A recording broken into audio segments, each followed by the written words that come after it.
안녕하세요. 크립토노마드입니다. 한국은 추석 명절 연휴로 인해서 사실상 9월이 이미 마무리된 느낌이지만 글로벌 마켓은 훈훈하게 흐름이 이어지고 있습니다.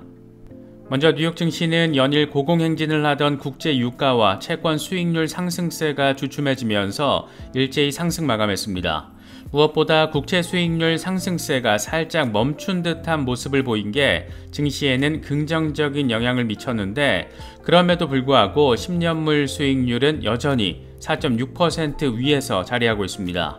살짝 빠져도 여전히 16년 최고 수준이라는 점은 언제든 증시를 흔들어 제낄 수 있는 그런 요인이기도 합니다. 특히 고금리 장기화 이슈는 이제 더 이상 변수가 아니라 상수라는 점을 주목해서 바라볼 필요가 있어 보입니다.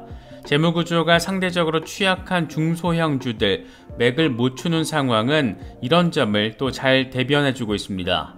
이런 점은 대형주 중심의 S&P 500과 중소형주 중심의 러셀 2000 지수의 하락폭만 비교해도 금세 느낄 수가 있는데, 최근 2개월 동안 러셀 2000이 11% 하락하는 동안 대형주 중심의 S&P 500은 7% 하락세를 확인했습니다. 앞으로 고금리 상황이 장기화되면 될수록 상황이 더 어지러울 수 있다는 점도 체크할 필요가 있어 보입니다. 비트코인은 훈훈한 흐름을 확인해주면서 27,000달러 돌파에 성공했습니다. 무엇보다 긍정적인 재료는 이더리움 영역에서 튀어나왔는데, 바네크의 이더리움 선물 ETF가 전격적으로 승인됐습니다. 출시 승인을 요청한 9개 회사들 가운데 첫 출시에 해당하는데, 아주 의미 있는 재료가 더해졌지만 시세가 기대만큼 움직여주지 않은 것은 블랙록 등이 제출한 비트코인 현물 ETF 승인이 연기됐다라는 소식도 함께 더해졌기 때문으로 바라볼 수가 있습니다. 요즘 리플 XRP에 대한 전폭적인 가격 전망을 바라보면 이게 내가 살아있을 때 경험할 수 있는 그런 가격일까, 그런 생각을 갖게 만들 때도 있습니다. 지금 0.5달러대 수준의 현실 가격과 전망치가 워낙 큰 차이를 보이는 경우가 많기 때문인데, 그럼에도 불구하고 끊임없이 XRP에 대한 긍정적인 전망이 나와주는 것은 리플이 보여주고 있는 이미 시장의 인정을 받은 탄탄한 기술력 때문이라고 할 수 있습니다. 프랑스 중앙은행의 리플 최대 가능성이 꽤나 무게감 있게 거론되고 있는 가운데, 리플 XRP의 기술적 흐름과 관련해서 몇 가지 의미 포인트들도 함께 등장을 했습니다. 최근 독일 최대 민영은행 도이체방크가 암호화폐 커스터디 사업에 들어온 것을 보면 디지털 자산 커스터디는 확실히 화두는 화두입니다. 이런 레거시 금융 대기업까지 커스터디 사업에 들어오고 있는 이유는 간단합니다. 안정적인 디지털 자산 보관, 이게 가장 중요한 이슈 가운데 하나이기 때문입니다. 특히 지난해 FTX 사태 이후에 셀프 커스터디에 대한 관심이 부쩍 커졌는데, 중장기 대응을 하는 경우 일부 물량을 콜드 월렛에 보관을 하는 것이 리스크 관리 차원으로도 여겨지고 있는 그런 상황이기도 합니다.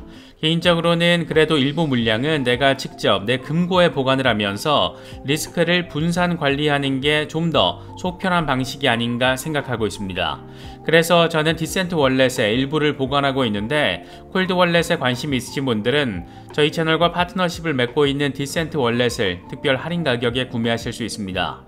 콜드 월렛에 보관을 하면 내가 직접 관리를 한다라는 장점이 있는 반면, 고액의 물량을 보관하실 경우에는 트래블 룰로 인해서 번거롭게 느껴질 수 있는 그런 부분도 있으니까 이런 점들도 잘 참고하시면 좋겠습니다.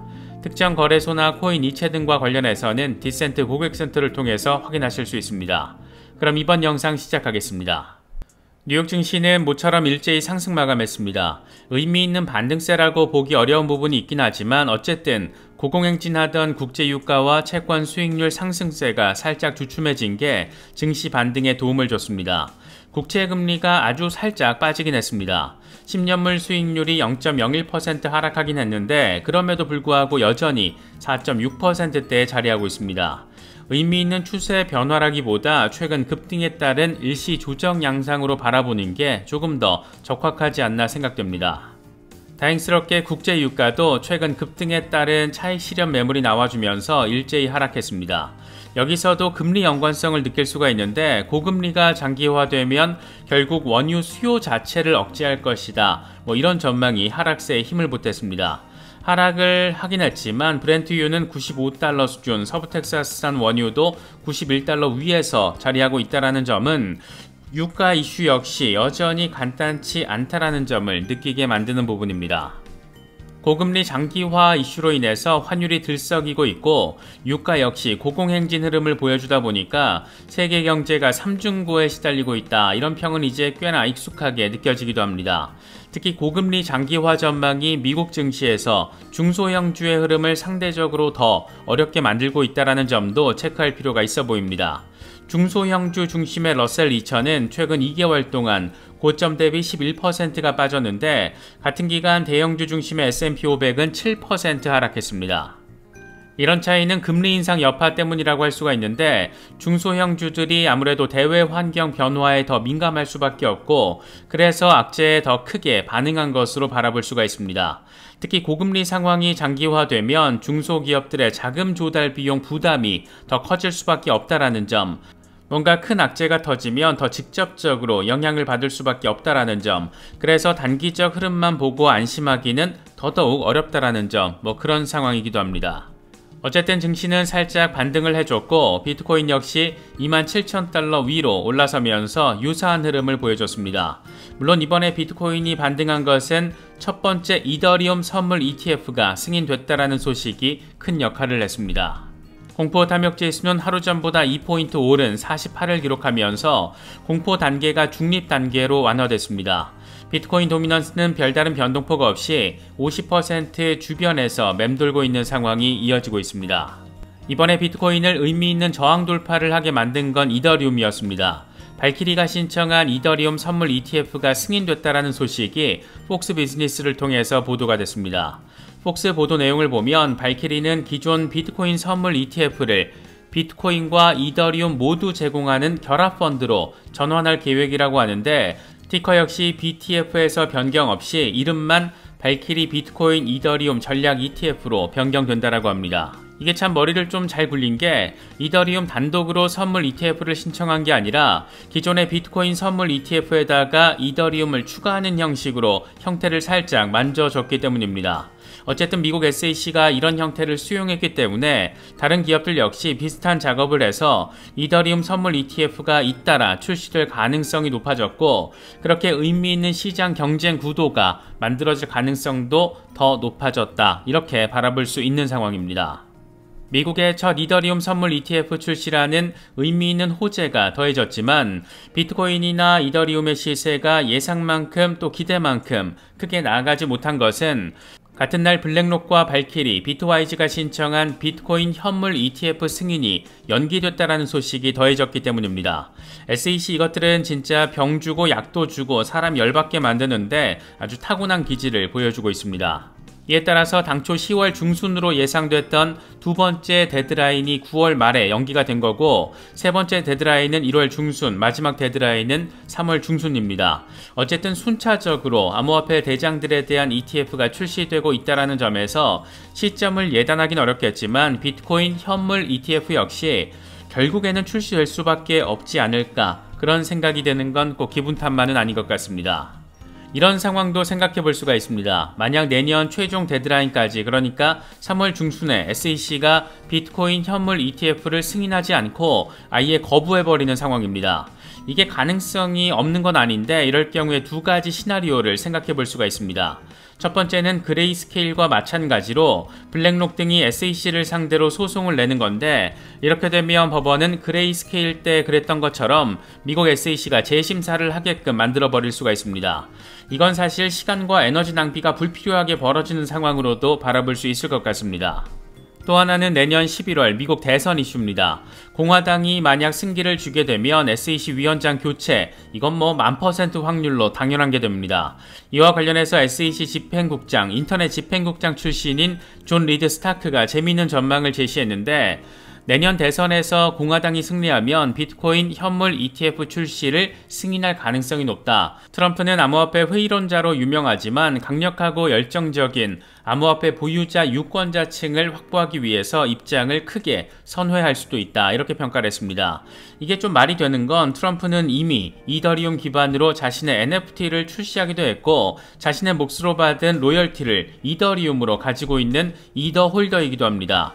이런 상황이 현실화되면 반감기 이후에 랠리를 진행하고 있을 비트코인에게 어마어마한 호재가 될 수밖에 없는 상황, 생각해보기에는 충분해 보입니다. 이어서 리플 관련 소식입니다. 리플 XRP도 0.51달러 위로 올라선 모습을 확인해주면서 일단은 20일 지수이동 평균에 대한 안정적인 지지 테스트를 진행하고 있습니다. 지금 수준에서 지지를 잘 받아주면 0.56달러 가능성, 여기서 빠질 경우에는 1차적으로는 0.46달러, 이후에 0.41달러 가능성 생각해 볼 수 있는 그런 상황입니다. 과연 리플랩스가 그려가고 있는 디파이 혁신은 어떤 모습으로 우리 삶에 자리하게 될 것인가? 이게 참 사람 가슴 벌렁벌렁하게 만드는 그런 부분인데, 이와 관련해서 최근 대형 레거시 금융기업들과의 관련성을 이어가고 있다는 점은 참 반가운 지점입니다. 특히 각국 중앙은행들과의 협업 상황이 굉장한 의미 포인트인데, 리플이 만약 G7 국가들 수준의 선진국 중앙은행의 채택을 받게 된다면 기존의 CBDC 파트너십과는 꽤나 차별화된 부분을 느낄 수 있을 거라고 생각됩니다. 이와 관련해서 우리가 기억하면 좋을 이슈가 있는데, 국제결제은행 BIS가 CBDC 활성화를 위해서 진행하고 있는 프로젝트 마리아나입니다. 여기에는 BIS 혁신센터, 싱가포르 통화청, 프랑스 중앙은행, 스위스 국립은행 등이 참여하고 있는데, 외환결제 효율성, 보안, 투명성을 개선하는 게 목표입니다. 쉽게 말해서 각국 중앙은행 CBDC를 통해서 국경 간 송금 혁신을 일구겠다는 겁니다. 그런데 이번에 이 프로젝트 마리아나와 관련해서 의미 있는 소식이 더해졌습니다. 프랑스, 싱가포르, 스위스가 도매형 CBDC 국가 간 거래 테스트를 마쳤다는 소식입니다. 퍼블릭 블록체인 디파이 기술을 활용해서 모의 금융기관 사이에서 가상의 유로, 싱가포르 달러, 스위스 프랑 결제 테스트가 잘 진행됐다는 겁니다. 그래서 지금 주목받고 있는 게 프랑스와 리플의 관련성입니다. 이건 사실 몇 년 전부터 계속 나왔던 얘기인데, 2021년 3월 CPA 오스트레일리아가 발표한 CBDC 비교 분석 보고서 내용입니다. 프랑스 중앙은행이 디지털 유로 발행을 위한 플랫폼으로 리플과 XRP를 사용하는 것을 검토하고 있다. 리플은 이더리움 대체 플랫폼으로서 다른 블록체인에 비해서 중앙화 수준이 높아 CBDC 모델로 다수 은행들이 주목하고 있다. 이런 내용들이 포함되어 있습니다. 2021년에 발표된 이 리포트 내용과 최근 프랑스와 싱가포르 등이 진행하고 있는 프로젝트 마리아나의 상황을 함께 놓고 바라보면, 어쩌면 프랑스 중앙은행이 CBDC를 위해서 리플을 채택할 수도 있겠구나, 이런 상황적인 논리를 만들 수가 있고, 이렇게 되면 지금까지의 소규모 사이즈 국가들과 CBDC 파트너십을 맺은 것과는 다소 차원이 다른 호재로 인식될 가능성을 생각해 볼 수가 있습니다. 이런 상황에서 암호화폐 분석가 빌브 우가 제시한 XRP 가격 분석은 꽤나 사람 설레게 만드는 내용입니다. 여기서 활용된 통계 측정 값은 G스코어인데, 최근 이 지표를 보면 역사적 패턴의 반복 가능성이 포착됐다는 게 핵심입니다. 복잡한 내용들 빼고 결론만 정리를 하자라면, 패턴의 반복성을 통해서 XRP는 3.15달러를 돌파한 뒤에 6.1476달러, 이후에 24.7229달러, 그리고 나서 39.8903달러로 폭발한다라는 내용입니다. 지금 0.5달러 수준에서 무려 7,918% 급등을 해야 가능한 그런 액수입니다. 소송이 잘 마무리가 되고 프랑스 정도의 선진국 중앙은행과 CBDC 파트너십을 맺는다라면 7,900% 수준은 아니더라도 의미 있는 반등세가 확연하게 나와주지 않을까, 괜히 더 기대감이 느껴지기도 합니다. XRP 맥시멀리스트 다크 디펜더의 분석은 조금 더 전폭적입니다. 차트는 뉴스보다 더 많은 걸 우리에게 이야기해준다. XRP는 3달러 위 올타임 하이 존에서 그리 길게 머무르지 않을 것이다, 이렇게 설명을 하면서 0.2달러에서 0.5달러까지가 축적 구간, 이후에 3.5달러 부근이 올타임 하이 구간, 그리고 나서 메인 타겟 구간으로 205달러 부근을 표시해놨습니다. 뭔가 꼭 벌어질 것만 같은 느낌이 드는 것도 역시나 꼭 기분 탓만은 아닌 것 같습니다. 이 같은 와중에 암호화폐 전반의 혁신적 사례의 현실적 적용과 관련된 소식도 더해졌습니다. 글로벌 금융기업 HSBC가 FCF 페이를 통해서 암호화폐를 활용해 모기지 대출금을 결제할 수 있게끔 한 겁니다. 해당 토큰들의 면면도 화려한데, 비트코인, 이더리움, 리플 등 메이저를 비롯해서 도치코인, 시바이누 등 출생이 밈코인인 코인들도 포함되어 있습니다. 밈코인들에게 페이먼트 기능의 유틸리티가 더해지는 상황도 재미있고, 이게 또 하필 부동산 모기지 대출금 결제를 크립토커런시 기반으로 구현한다는 게 개인적으로는 더 재미있는 포인트로 생각됩니다. 아시는 분들은 아시겠지만 HSBC 은행은 스탠다드 차타드 은행 또 중국 은행과 함께 홍콩 달러를 발권하는 곳입니다. 홍콩 통화청은 지금 홍콩 디지털 달러 CBDC와 관련한 프로젝트를 진행하고 있는데 단순히 CBDC를 발행하는 수준이 아니라 기존 자산을 NFT화 시켜서 토큰화하는 작업에 대해서 리서치를 빡세게 진행하고 있습니다. 특히 부동산 NFT와 관련된 부분을 리플과 함께 진행하고 있는데 부동산 자산을 토큰화시키고 이 과정에서 벌어지는 결제를 CBDC로 진행을 하고 부동산 대출금도 CBDC로 주고받게 만드는 나름의 의미 있는 수준의 혁신 구현 시도를 지금 진행하고 있습니다. 그런데 홍콩 달러를 발권하는 HSBC가 부동산 모기지 대출 결제를 기존 코인으로 가능하게끔 구현한 상황, 이건 홍콩 통화청이 추구하고 있는 미래적 혁신과 어느 단계에서는 교집합을 만들 것이라는 점에서 더 기대감을 갖게 만드는 부분입니다. 특히 HSBC는 기존에도 XRP에 대해서 우호적인 평가를 했던 곳인데 이 문서는 HSBC가 발행했던 거고 제목은 자본시장에서의 분산 원장 기술, 부제목은 증권 서비스의 미래 트렌드, 게임 체인저 이렇게 달려 있습니다. 그런데 이 게임 체인저 이걸 설명하면서 예시로 들고 있는 게 XRP입니다. 분산 원장을 사용하면 절차를 간소화해서 비용을 줄이고 시간도 줄일 수 있다. 예를 들어서 리플의 XRP는 실시간 국경 간 결제를 제공한다. HSBC의 외환 거래 툴은 첫 해 6년 동안 2,500억 달러 규모의 300만 건 이상 기업 간 외환 거래를 처리했다. 이렇게 설명을 했습니다. 직접적으로 명시적으로 표현하고 있지는 않지만 HSBC도 외환 거래 툴의 일부로서 리플을 활용하고 있다라는 점을 느낄 수 있는 부분인데 이 은행이 홍콩 달러 발권을 하는 곳이고 홍콩 CBDC를 준비하고 있는 홍콩 통화청은 리플과 파트너, 아무튼 이런 구도가 지금 설정되어 있는 그런 상황입니다. 나름 그래도 긍정적인 상황은 기관들의 자금 유입이 이어지고 있는 부분입니다. 이와 관련해서 유투데이는 지난주 암호화폐 투자 상품 가운데 XRP 자금 유입이 700%나 급증했다라면서 확실한 선두주자가 됐다라고 의미를 부여했습니다. 코인쉐어스의 XRP ETP 상품에 지난 한 주 동안 70만 달러가 쏟아지면서 7배 증가한 상황을 확인했다라는 게 핵심입니다. 70만 달러라는 숫자 그 자체가 그렇게 엄청 어마무시하게 크다라고 할 수는 없겠지만 요즘같이 가격 흐름이 모호한 상황에서 기관들이 슬슬 스멀스멀 움직인다라는 것으로 해석할 수 있는 부분이 자리하고 있고 특히 최근 들어서 이어지고 있는 XRP에 대한 금융기관들의 채택 상황 이런 것과도 연결지어서 해석할 수가 있습니다. XRP를 통한 금융혁신은 꽤나 전폭적으로 이뤄지고 있는 모습입니다.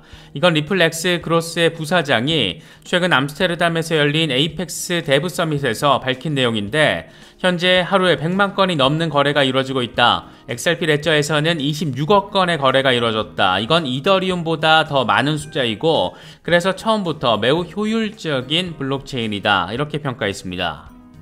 실제로 XRP 레저에서의 거래 건수는 3월 19일 연간 최고치 235만 건 이상을 기록했고 지난 8월 대규모 조정에도 불구하고 거래 건수는 100만 건 이상을 유지했습니다. 반면 비트코인의 일일 평균 거래 건수는 40만 건이라고 하는데 이걸 비율로 따지면 XRP의 거래가 150% 이상이 됩니다. 이 정도면 나름 꽤 의미 있는 숫자가 아닌가 생각되기도 하는데 가치 저장은 비트코인, 유틸리티 활용은 XRP나 이더리움 이렇게 나와바리 정리가 되는 상황으로도 바라볼 수 있을 것 같습니다. XRP 레저 기반의 비트코인 송금 플랫폼 샌더비치의 빠른 속도에 대한 부분도 언급돼서 주목받고 있습니다. 비트코인 네트워크를 통해서 비트코인을 이동시키려면 보통 10분에서 1시간 정도 걸리는데 XRP 레저 기반의 샌더비치를 사용하면 3초에서 5초가 걸린다라는 내용입니다. 상호 운용성과 확장성의 한계가 이렇게 하나하나 깔끔하게 박살나고 있다라는 점 선명하게 느낄 수 있는 그런 부분입니다. 리플 XRP 레저가 종합 블록체인 플랫폼으로 아주 순조로운 항해를 하고 있다라는 것을 보여주는 데이터도 공개가 돼서 주목받고 있습니다. XRP 레저가 무려 8,200만 개 원장을 마감했고 XRP 레저 위에서 NFT 활동이 아주 활발하게 잘 진행되고 있다라는 내용입니다. XRP 레저에서 190만 개 넘는 NFT가 발행됐고 현재 3만 개 계정이 160만 개 NFT를 보유하고 있다고 합니다. 120만 개 이상 NFT가 매매된 것으로 나타났고 단일 단계 거래를 통해서 1280만 달러 규모의 NFT 거래가 이뤄진 것으로 전해졌습니다. 이런 숫자들을 놓고 보면 NFT 영역에서 이더리움과 맞먹는 경쟁력을 펼칠 수 있는 잠재력, 그 잠재력이 꽤나 크게 성장하고 있다라는 점, 이를 통해서 XRP에 대한 채택률이 높아질 수 있다라는 점, 그게 또 시세 상승으로 이어질 수 있다라는 점, 이런 것들은 꽤나 기대되는 포인트 지점입니다. 이 같은 의미 있는 성장을 가능하게 한 나름의 게임 체인저로 평가받고 있는 것은 XRP 레저의 NFT 프로토콜 XLS20입니다. 이건 XRP 레저의 NFT를 위한 새로운 프로토콜인데 NFT를 생성하는 과정에서도 원장 성능에 영향을 미치지 않는 매우 컴팩트하고 효율적인 측면이 자리하고 있는 그런 프로토콜이라고 합니다. 이 프로토콜은 특히 실제로는 스마트 계약을 생성하지 않으면서도 NFT를 생성하는데 그래서 다른 체인에 접근할 수 있는 보안 위험을 줄일 수 있다고 합니다.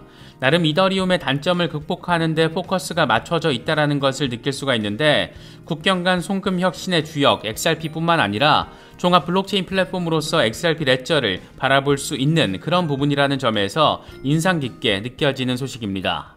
이번에 준비한 영상은 여기까지입니다. 시청해주셔서 감사합니다. 지금까지 크립토 노마디였습니다.